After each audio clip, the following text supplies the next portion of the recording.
Welcome back, everybody. It's Rodrigo. Really excited to bring you here another episode focusing on the upcoming elections for the primary that is just around the corner in March.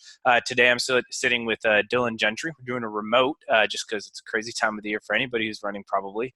And so, Dillon, welcome to the show. Thanks for joining us. Thank you for having me. Yeah. For anybody who might not be aware of you yet, I always like to start is just kind of how did you end up here in like Western North Carolina? Where is home, and has this always been home for you? It has. I'm actually from here. I'm from Banner Elk. If you've ever been skiing Yeah. outside of Asheville, that's where I'm from. And that's Mhm. where I still live. I went to App State. I was in the Marine Corps for a while, but yeah, I've always lived here Very cool. and Very don't cool. don't plan on ever trying to move anywhere else. Yeah, I think these mountains have definitely a magical sense to it, as everybody knows, 'cause it's the influx of people that keep coming.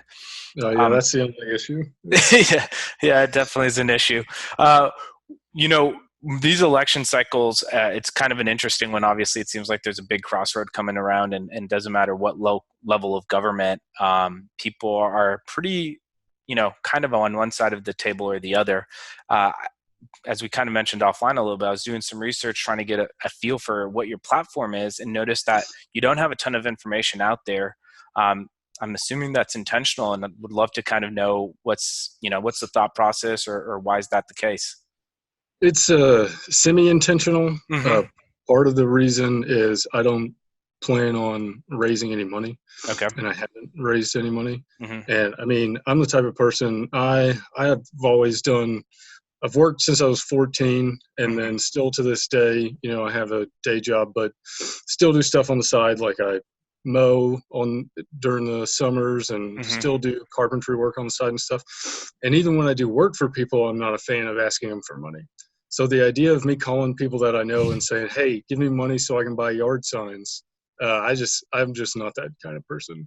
Mm-hmm. And also, to me, it's just antithetical to what the process should be, which is idealistic and won't serve to help me win or reach anybody. So Mm-hmm. that's the only. It's kind of a catch-22. It's what's my principle, and then how do you play the game to win? But yeah, so right now I just have a Facebook page. Websites aren't hard to create. I'll probably put up a little. Oh, sorry, my Oh, no worries. internet in the hills isn't that great. Was the So last thing you last thing heard? I heard is that building a website is kind of something you were thinking about doing, potentially in the Okay. near future. Yeah. Yeah, the only reason I haven't is because it goes back to how am I going to drive traffic to it. Mm-hmm. I don't know that I have a good SEO plan or anything like that. So it's just one of those things where is there a point in spending $30 a month, whatever it costs to host, when no one really looks at it? Not yet. Gotcha. But so part of the reason, well, the main reason that I decided to run, I actually ran in 2018 against Virginia Fox Mm-hmm. before the redraw Right. in what was then District 5. And um, wasn't planning on running this cycle until, because of the redraw, I knew it would be like starting over against Virginia Fox in Mm-hmm. District 5 because it's totally different. And then Mark Meadows, is a very big personality in the GOP. No one would beat him as an incumbent. Right. And then he announced he was dropping out, and I was like, well, okay, I'll give it a shot. But yeah, go So, ahead. well, I was going to just, why did you originally start to run? If you're not raising money, and, I think it makes it, from an idealistic point of view, I can definitely resonate with that. But from a functional standpoint, I'm like, man, like that's an uphill battle. Like you have to really be believing in like your platform and why you're running to decide to undertake that. So like, what was the moment where you're like, I'm doing this, even though I might not be approaching it in the, you know, appropriate way or whatever might be the Yeah. case. Yeah. So, I mean, I can't tell you the number of people who said, why don't you run for state house? Or why don't Mhm. you run for state senate? And then in 10 years, run for U.S. House. Well, because that's antithetical to what I believe the Mhm. government should be, specifically the U.S. House. Mhm. So it depends on what your perspective or your interpretation of how the government on a federal level should function. Mhm. Um, Personally, I'm not a fan of the savior complex and the idealization that we attribute to politicians. I'm not a fan of politicians saying they can save us. And running as a Republican, I'm a small government minded individual. So I don't think that congressmen should be all that powerful. And if to I'm glad that you invited me on here because it's so hard to try and distill this down when you're given 4 minutes to speak in front of a few dozen people. Right. But this is a hyperbolic way to describe it, but I think the U.S. House should be run almost on a lottery system, like jury duty, where your job is to go there and simply preserve the republic. I don't see passing a bunch of legislation with your name on it as a mark of success, because I don't believe that. I think the government's bloated as it is. I don't think we need a law for everything. So with that in mind, I studied political science in college. I have a degree my degree is in international criminal justice, but really the way App had the program set up is basically comparative politics. Gotcha. Like I did a lot of studying EU, is international business, that kind of thing. So I feel like I have a pretty good understanding of how the world works and understand what issues we need to deal with. Chief among them that I think is the most understated and no one talks about is, young people generally don't follow politics. Well, they do now more than ever, but still it's more of a national thing, like orange man bad or orange man good, whatever. And there's all this talk about fake news and blah, blah, blah. Well, a real problem is the way conservatives are treated on social media. And I'm not a big fan of regulation, but I am a fan of guardrails.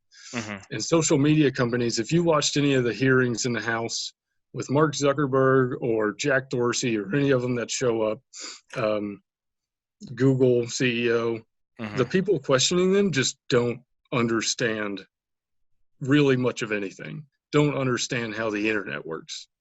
And right now, these companies get to say, well, we're a private company, so we can bar whatever information we want. That's a pretty big problem when the ideological lean of these companies is pretty uniform, and then they're able to have this unfettered ability to kick off whoever they want. So all I want is that right now they get to act as both a publisher and a platform. The difference being a platform makes them a digital public square, and they would only be liable to get rid of what is the legal standard of unacceptable speech. So inciting violence. Yeah, but so as it a couldn't be publisher, biased, right? Yeah, and as a publisher, they can say, we don't want that content on here, therefore we will disallow it. But if you're a publisher, then you're liable for everything on there. Sorry, can you hear my dog freaking out? Yes, but that's okay. Bella, settle down. Okay. So as a publisher, because right now, one thing that drives conservatives crazy, and I don't know if you're personally conservative or not, you're a business person. I would assume you're at least slightly more to the right than most people in Asheville. But one thing that drives conservatives nuts is just the double standard and how these Antifa pages can quote unquote dox ICE members and post their personal information, and it stays on Twitter for 2 years. But a traditional feminist tweets men are not women outside of any other context, just tweets that, and then is permanently banned. Yeah. So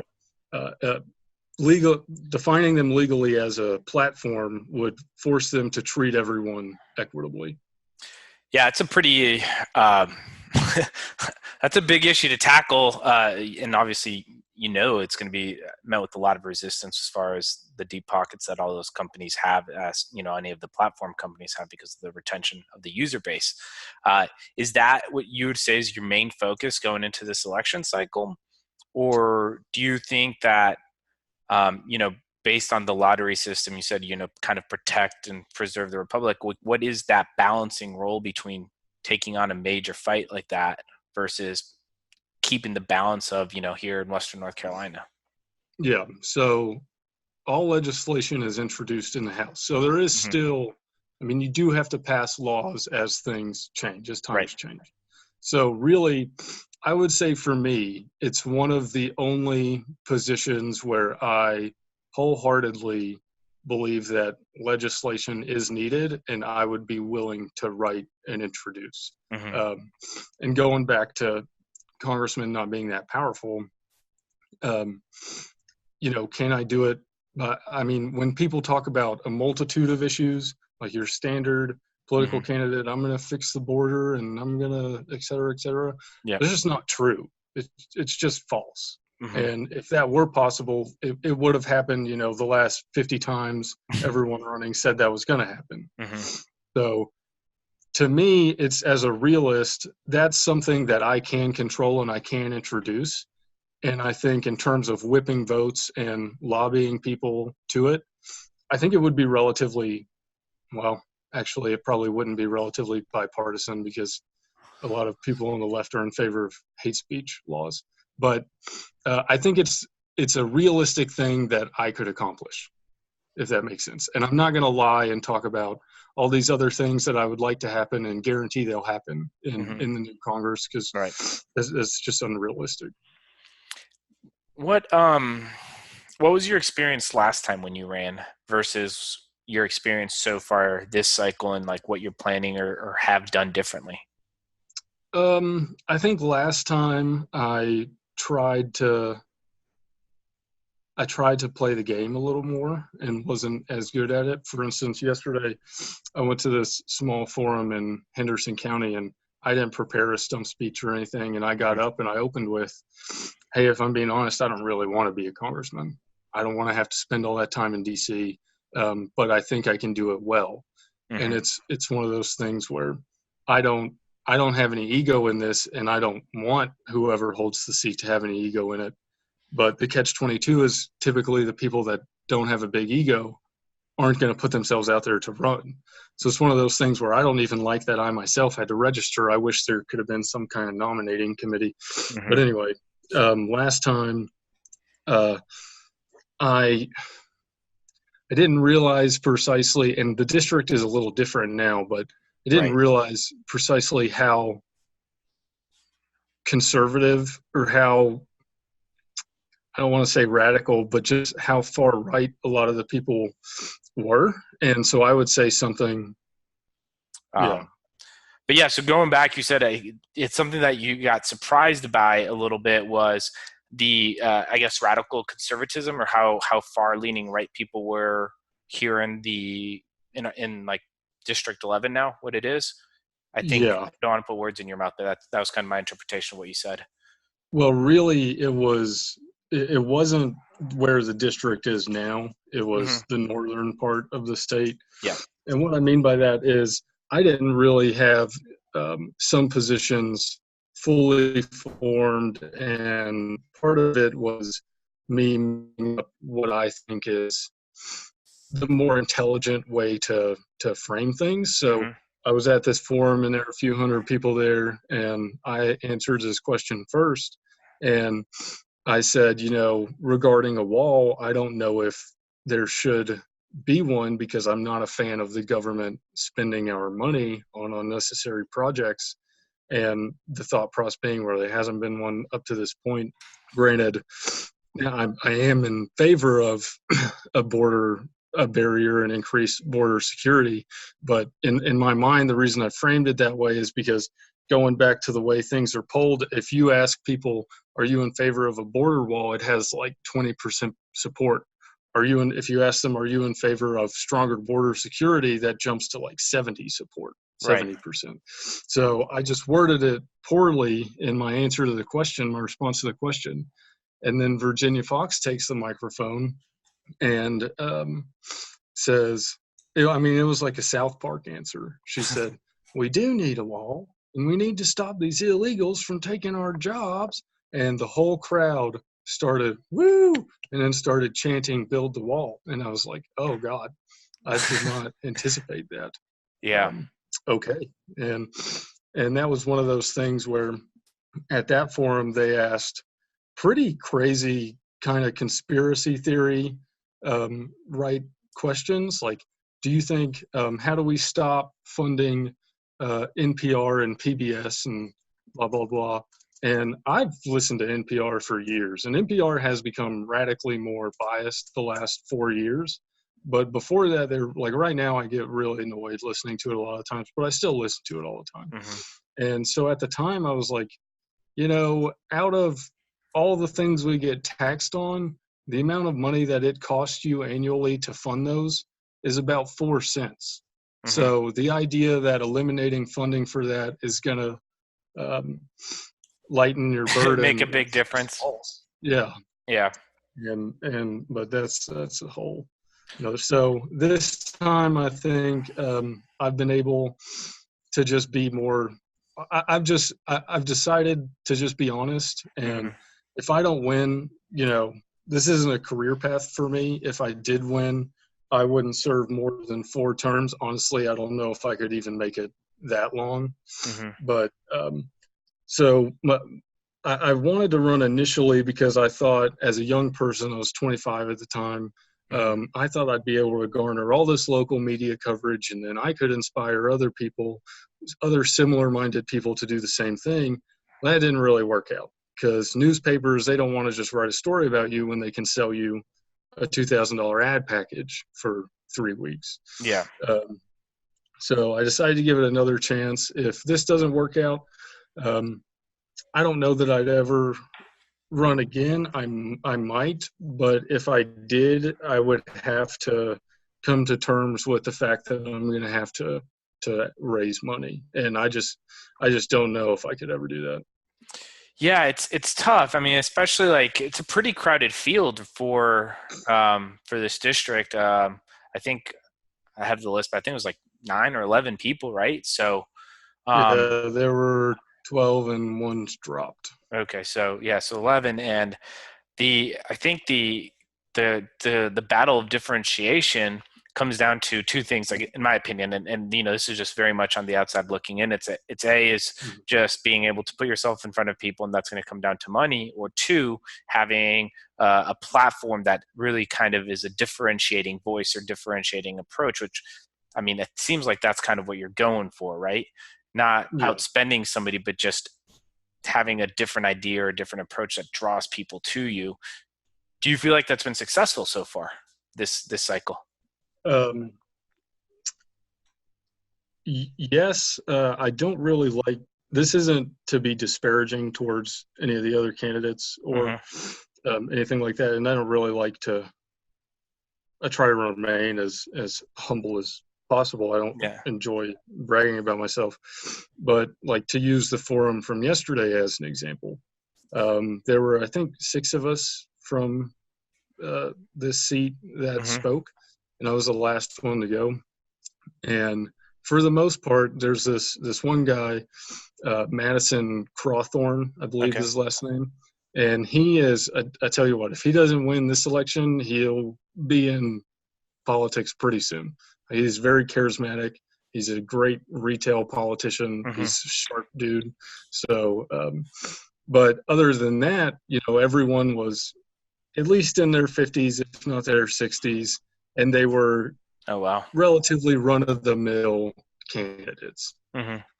And for the most part, said the same things. And even when questioned on some things, it felt like they were trying to answer what they thought wanted to be heard. And then uh, a few, I really don't want to sound like I'm talking trash about anybody. So, but at the end of it, I had several people walk up to me and start and ask to speak with me, and I didn't really see anyone doing that with the other candidates. So Hmm. that, and granted, there were only like 20 people at this thing, Yeah. but in my mind, I was like, okay, so maybe this whole being honest about a thing is actually worthwhile. Like people resonate with it because what I'm trying to pitch is I'm just a normal guy.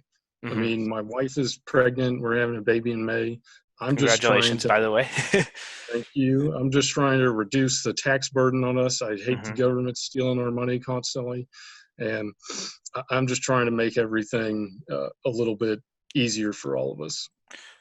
So if somebody was going to come and ask and just get clarity and be like, well, Dillon, what do you stand for in this election? And just like a concise line or sentence or thought process that somebody can get behind and go out and tell their friends about it.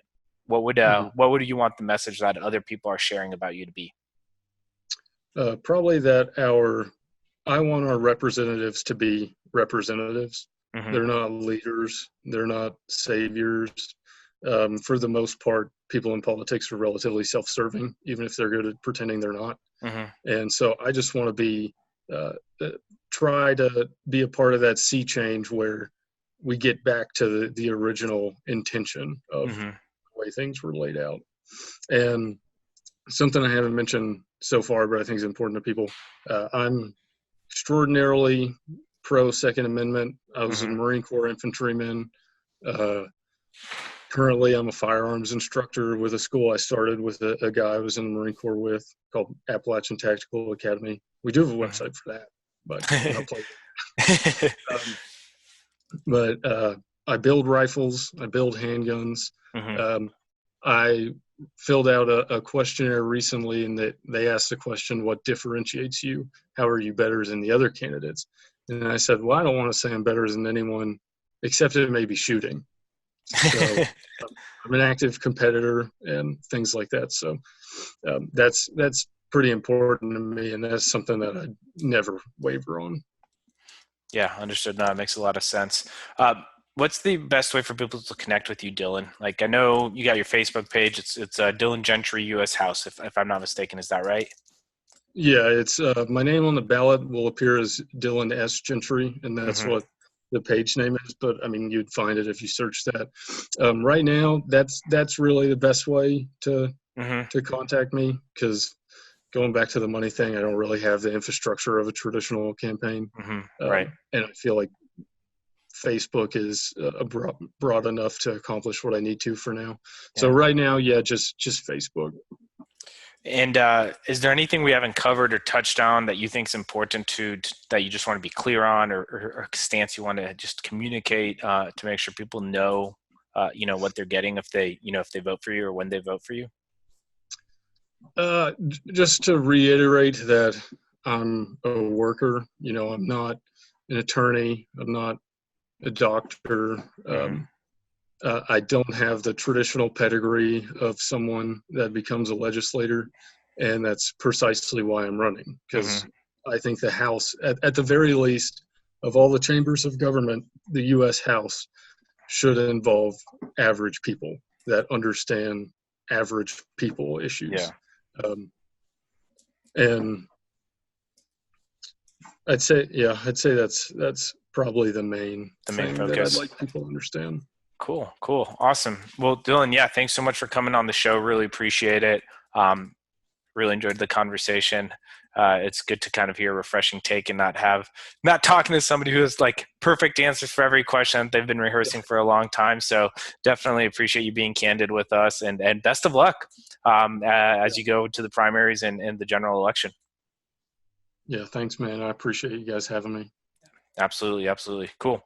All right, guys, there you go. Thanks for tuning into this episode. If you liked what Dillon said, or if that resonated with you, then make sure to share this episode. This is a really good opportunity to share the message or the platform that Dillon's running on, if it meant a lot to you, if it made sense to you. So keep tuning in all of this week, and we'll see you guys on the next episode. Thank you very much.